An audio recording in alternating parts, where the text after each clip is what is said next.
Last Sunday, Prophet GreGory challenged us to stop waiting and start reaching. The verdict has already been issued in heaven and is in your favor. As Pastor said, the verdict is good. God is going to make you laugh. That joy you thought was lost, it's returning. That season the enemy tried to steal, God is restoring the years that the cankerworm ate. But the key to unlocking that restoration isn't just surviving, it's believing again. Who touched me? In Luke 8, we see a woman who pressed through the crowd to touch the hem of Jesus' garment. She didn't have a formal invitation. She didn't even ask for permission. She just reached. And that reach wasn't random. Her reach had worship in it. Her condition wasn't just physical. It was emotional, mental, and spiritual. She had been labeled shameful and isolated, but her silent suffering ended the moment she took action.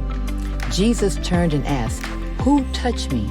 Not because he didn't know who touched him, but because he wanted everyone to witness her faith in motion. Though he slay me, yet will I trust him. Her trust was the loudest sound around Jesus. Even though she said nothing, her faith was so powerful it shifted the atmosphere, and yours can too.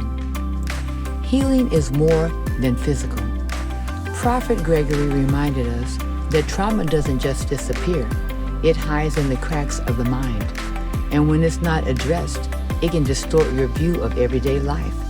Your brain begins reacting to normal things as if they're threats. Instead of asking, "What's wrong with me?" healing begins when we ask, "What happened to me?" Here's what Pastor said we must do after asking that question. Confront your trauma. Don't bury it.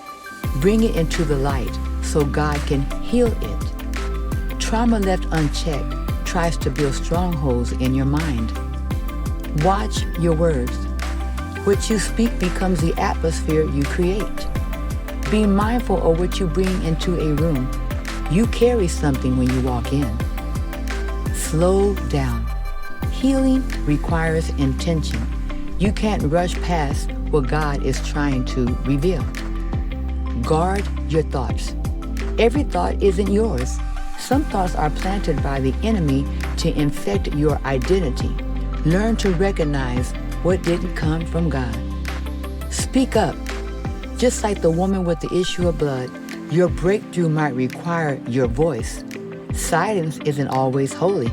When it comes from bitterness or fear, it breeds darkness. Let God rewire you. Healing doesn't just restore, it rewires.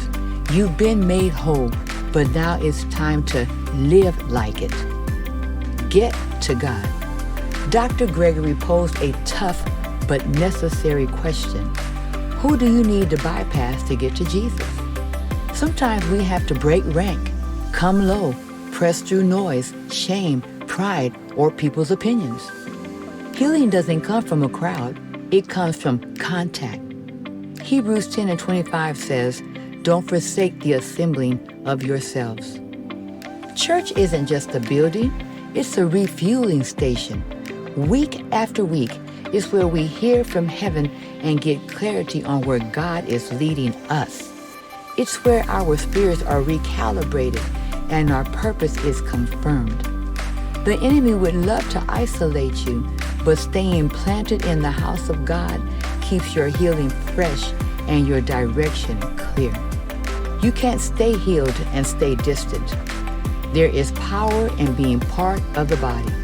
When we stay connected, we stay covered, corrected, and commissioned into purpose.